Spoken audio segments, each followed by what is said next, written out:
Hey guys, it's Kelly. I have a super quick and easy pumpkin candy holder tutorial I want to share with you.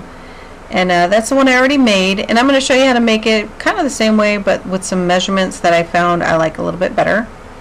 So that one's already decorated, and you can see it opens up. You add your candy in there and have people help themselves at your desk, which is what I'm going to do. I'm going to bring it to work and just fill it with candy and let people come up and take some candy if they want.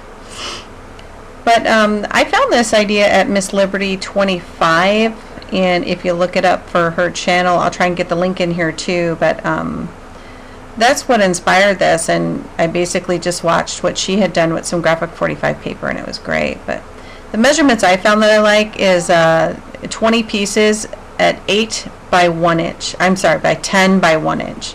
The one that I showed you was 10 by 3/4 of an inch. And I didn't like the gaps that were in there, so I thought, you know what, I'm going to do them 1 inch, and I definitely like that a lot better. So it's 20 pieces of paper, whatever you would like, 10 inches by 1 inch. And then I inked them before I did the video, so they're already inked and ready to go. And then you just punch a hole at the end. You don't have to get all crazy with measuring it. Just put it in just a little bit, about a 1/4 of an inch or so. And my hole puncher wouldn't do them all at one shot without really muscling it, so I just cut it in half and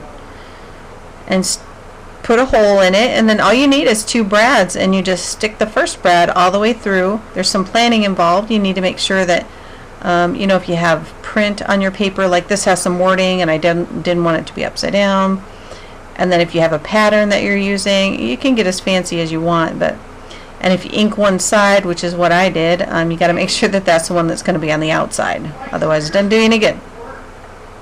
So, and then I just spread them out kind of evenly all the way around into a big circle. And then you just start grabbing at different areas and creating that circle.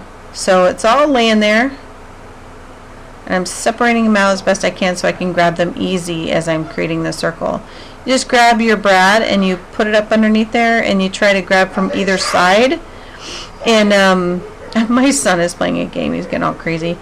But yeah, look, it just comes together so easy. It's the easiest thing ever. And I think we did this when I was kids too.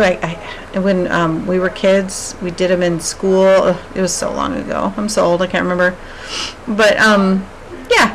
So it's super, super easy. The only planning is your pattern for how you want, and I just alternated my papers and just went with it. I didn't care if 2 pieces were right next to each other because I'm going to embellish it later, I'm sure.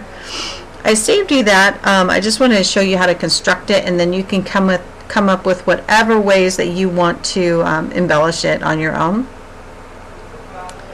But it is the easiest thing, and then you can fill it with candy and give it as a gift if you want, or like I said, I'm going to take it to work, and instead of just having a glass jar of candy, I'm just going to put some candy in there, and people can reach in and get what they want. Make it interesting, but I like how full that is with the 1 inch strips. I just think it fills it in a little bit more, a little nicer than the one that I originally showed. So, and then at the bottom, it can get difficult to have it sit straight up. It depends on what your embellishments are. So what I did, I'm sorry I'm off screen there, but what I did was I hot glued the bottom just to make sure that my brad stayed in place, and then I cut a piece of felt and just into a circle to cover it up, and then I put that on the bottom.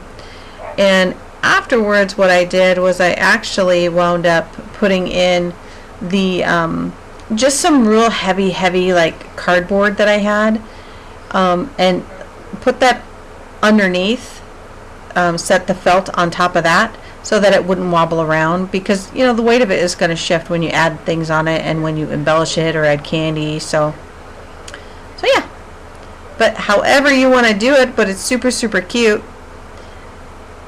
But I'm showing you the difference in the strips, and there's some cardboard that I put on the bottom, and that butterfly kind of weighed it down so it was getting crooked, but just a little base and you're solid. So thanks for watching. I hope you guys make this, and more to come.